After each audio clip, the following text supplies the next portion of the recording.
con, hablamos de economía prácticamente todos los días. Es un gobierno, el de Javier Milei, que está muy basado en la economía por su característica de la figura del presidente como economista, por las medidas también que ha infligido durante todo este tiempo y por sobre todo los datos, ¿no? que se van recabando mes a mes. Ayer tuvimos el dato de la caída del PBI, los datos de consumo, tuvimos la presentación del presupuesto, así que hay muchos temas para charlar con Roberto Feletti, que nos atiende a esta hora aquí en la radio de la Universidad de La Matanza, ex viceministro de Economía, secretario de Comercio, diputado nacional. ¿Qué tal, Roberto? ¿Cómo te va? Buenas tardes. Acá Mauro Jardón te saluda. ¿Qué tal? Buenas tardes al equipo, a todos y todas los que nos escuchan. Gracias por atendernos. Hace rato que queríamos charlar con vos. Cuando estabas acá en La Matanza, capaz que teníamos algunos diálogos más frecuentes. Pero bueno, ahora nos ha costado un poco, pero por suerte podemos charlar. Porque es interesante tener tu mirada, vos que también tenés, estás trabajando con un grupo de economistas en la provincia de Buenos Aires.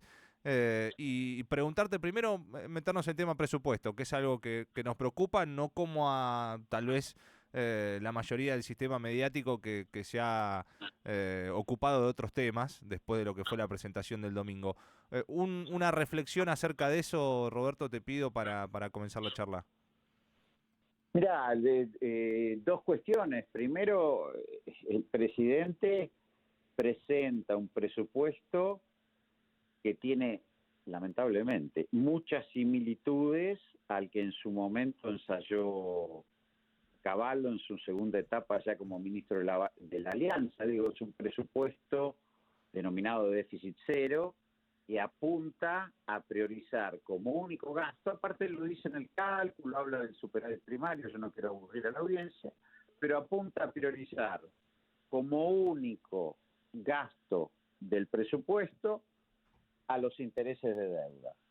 Es decir, el gobierno presenta un plan de gestión pública que el único objetivo para el año 2025 asegurado es el pago de los intereses de deuda. El resto de las partidas le hace jubilaciones, transferencias a las provincias, transferencias a las universidades, obra pública, va a quedar subordinado a ese objetivo. Ese es el plan que el gobierno explicita en el presupuesto en términos técnicos. Aparte, el presidente se encarga de recalcarlo. Se va a gastar en función de la recaudación, vamos a independizar la macroeconomía de las cuentas públicas y el objetivo prioritario son no tener déficit financiero, es decir, pagar los intereses de deuda. ¿Por qué digo que esto es el recuerdo de a lo que ocurrió hace 24 años atrás?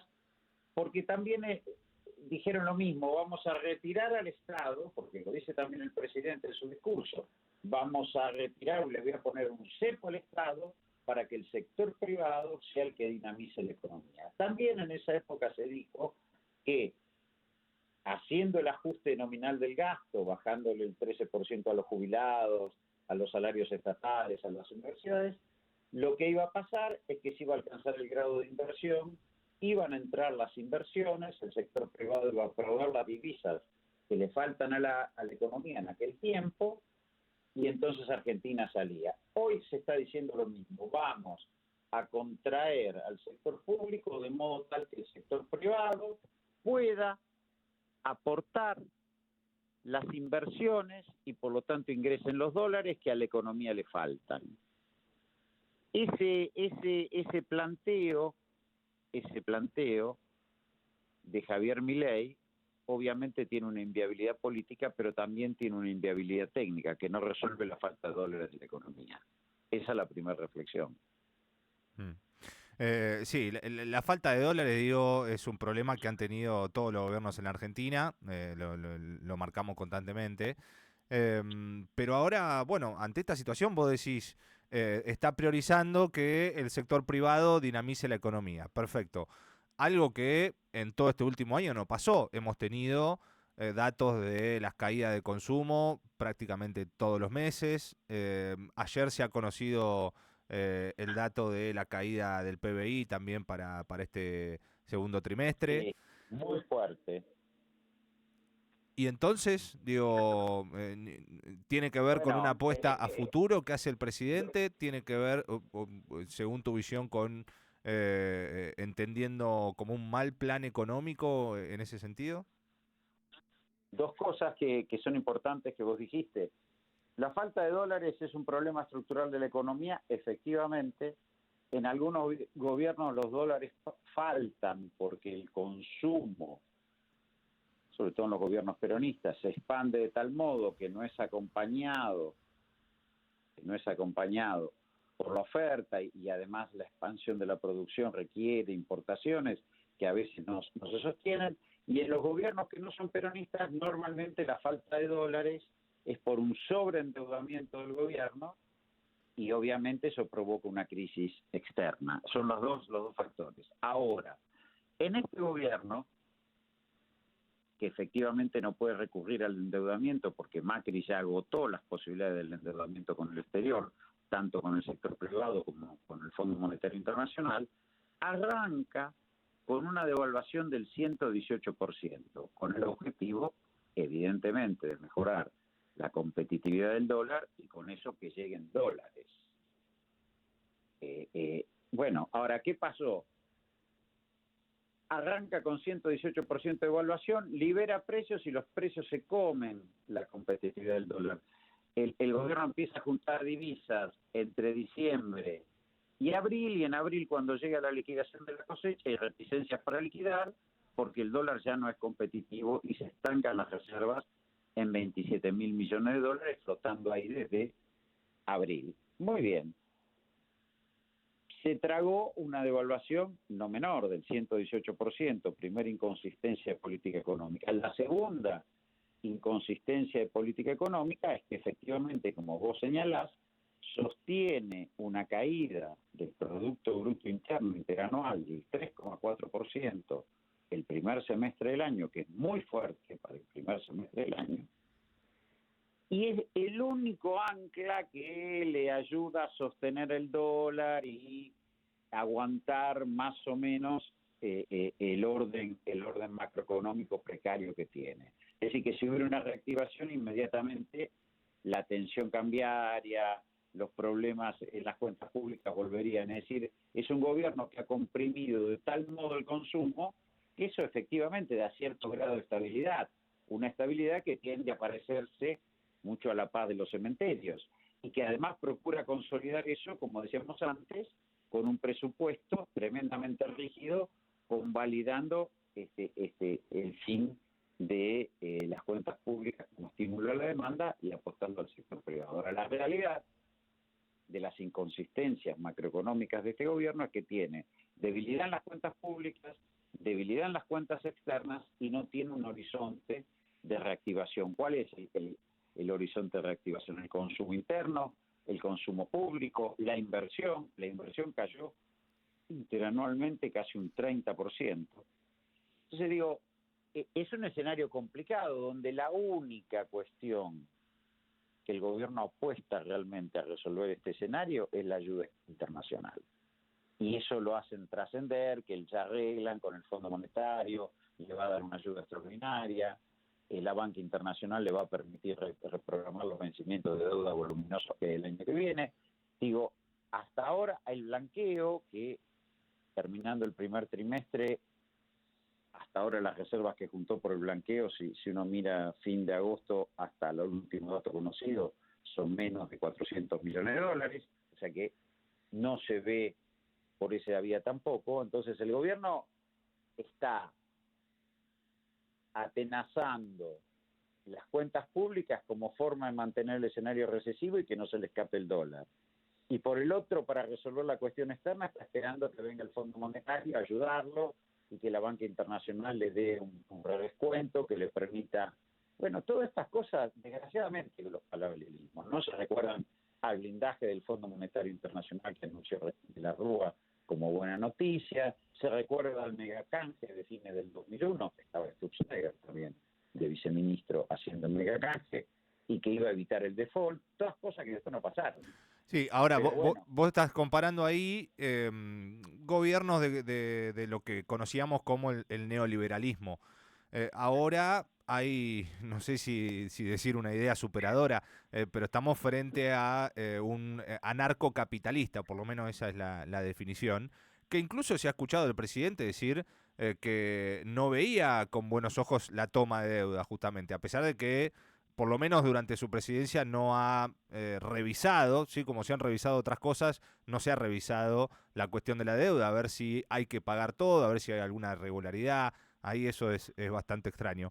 Pero el gobierno se planta o por lo menos el presidente dice, no conviene tomar deuda. Eh, por otro lado, dice, estamos bajando la inflación, preanuncia en el presupuesto una inflación del 18% para el año que viene, y que van a llegar esas inversiones. Ahora, lo que estamos viendo es que la inflación se estanca en 4 por ahora, y que vos hablaste recién del dato de la caída de inversiones de un 30%. ¿Cómo se explica eso? y bueno, se explica porque evidentemente quien va a poner un peso o un dólar en la Argentina quiere saber cuál es el mercado, cuál es el horizonte que tiene la Argentina de crecimiento económico. Toda Latinoamérica está creciendo, salvo Haití y Argentina. Eh, ¿Cuál es el horizonte? Si yo voy a asignar recursos, el presidente, ¿por qué decís vos que es superador del neoliberalismo? Porque el presidente se encarga de decir que él va a retirar completamente al Estado la economía, como regulador de la economía, como asignador de recursos. Lo va a hacer todo el sector privado. Muy bien. El sector privado no invierte y por ahora no hay un flujo de divisas provenientes de proyectos de inversión porque no ve mercado interno, porque retiramos al Estado, retiramos la obra pública, retiramos los estímulos a las demandas públicos, es una retracción del consumo. Liberamos los precios, dejamos que se asignen recursos en vía, por vía de la rentabilidad de mercado, también se te cae el consumo. Y ese es el mercado interno. Por el lado del mercado externo, como decíamos antes, no ve un dólar competitivo, no ve, pensá que el sector más competitivo de la Argentina, que es el sector agropecuario, que es primario, retiene en la medida que puede y sus finanzas lo permiten, la exportación de granos, es porque no te está conviniendo exportar. Entonces, no tenés mercado externo, no tenés mercado interno, no tenés inversión. Es un tema, estamos en una situación realmente complicada. Y la única expectativa real que tiene el gobierno hoy para sostener este orden macroeconómico precario que alcanzó de un piso de inflación del 4, que es arriba del que tuvo el gobierno del Frente de Todos en los años previos al 2023. Una inflación del 4, un estado recesivo que no se ve horizonte de salida y dentro de poco va a empezar el desempleo, que ya ha pegado un salto del 6 al 7,4 y va a seguir.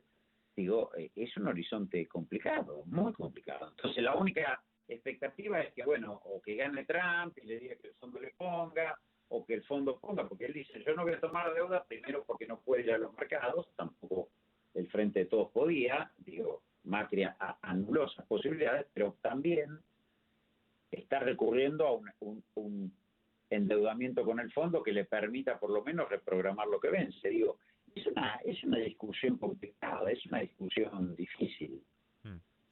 ¿Qué pasa, vos también con tu anclaje en la provincia de Buenos Aires? Hoy se ha dicho desde la provincia que no se va a hacer caso a ese ajuste que le pide Milei, que primero eran de 60.000 millones de dólares, ahora 20.000, pero que va a ser foco tanto en la inversión en educación, en seguridad, en obra pública, justamente. ¿Cómo imaginás ese presupuesto o si tenés información de por dónde puede también hacer las prioridades? Mira, me parece que Axel como gobernador es un gran administrador, digamos. En el periodo, en su primer mandato, el periodo 2019-2023, vos podés recorrer los 135 municipios, cualquiera sea su color político, y te vas a encontrar con una obra pública, grande, chica, menor, hecha durante la gestión de Axel, y eso es lo que validó su reelección, ¿no? El 45% de los votos de su reelección está en eso. Lo que ha hecho también es ser prudente con las cuentas públicas, porque no quiere decir que el equilibrio fiscal es indeseado, no, el equilibrio fiscal da autonomía para hacer política. Ahora, no se alcanza de cualquier modo, no se alcanza como lo pretende el gobierno nacional. Ese manejo prudente le dio cierta capacidad de contar con recursos que le van permitiendo compensar las caídas de recaudación que provoca el ajuste nacional. En ese marco, con una asignación de recursos prudentes, lo que está teniendo es lo que se llama en la jerga de economistas una política contracíclica al gobierno nacional, frente a un ciclo que, como señalábamos, se cae, se deteriora, es recesivo, aparece la provincia, por supuesto con límites, porque es un estado subnacional que puede hacer política de oferta, pero aparece la provincia ofertando servicios sociales e inclusive inversión pública que el gobierno nacional ha retirado.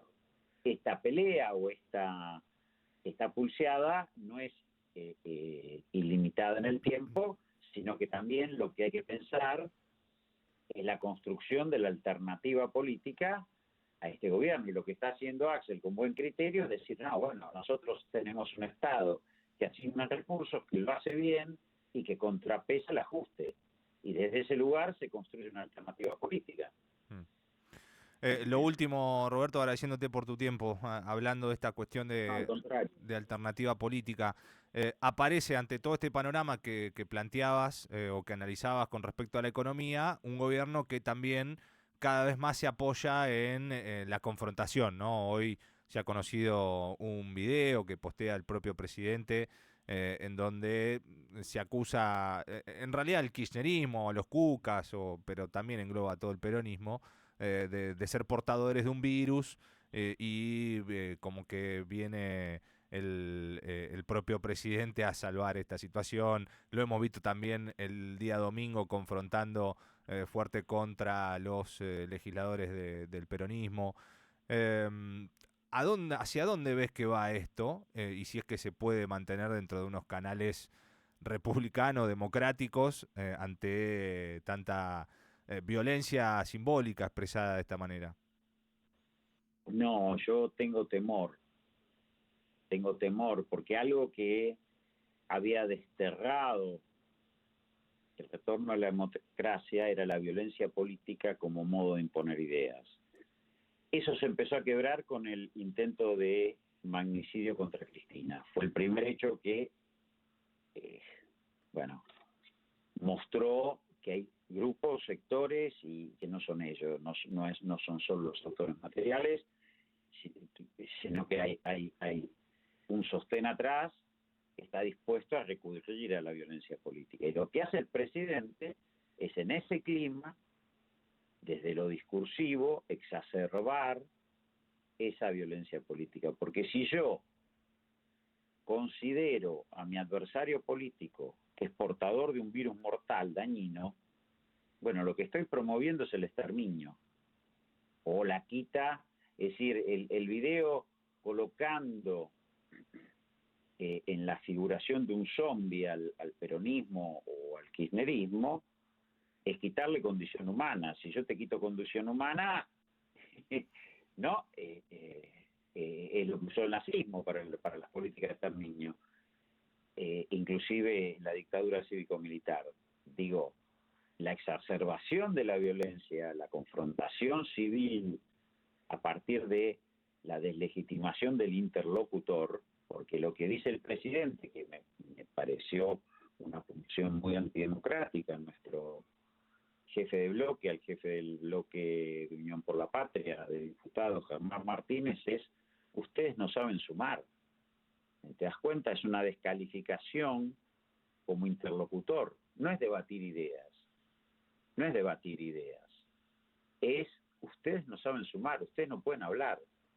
Si yo pongo un video donde le quito condición humana al adversario político, bueno, lo que estoy promoviendo es la violencia contra ese adversario, quitándole la posibilidad de hablar y de emitir palabras. Es grave, es muy grave. Y esto, insisto, tiene sus primeros atisbos en el gobierno de Macri cuando aparecen el tema del lawfare llevado al extremo, donde por primera vez un diputado nacional con mandato en ejercicio es metido en la cárcel, desde su banca a la cárcel sin escalas, pero hasta ahí fue un fenómeno acotado que pudo ser enfrentado.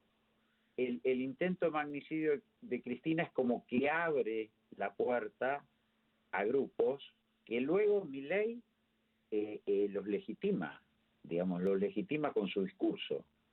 Entonces es muy complicado que el presidente de la Nación, en el Congreso de la Nación, una y casa de la democracia, le quite la posibilidad de hablar a los bloques opositores, descalificándolos, diciendo ustedes no saben sumar.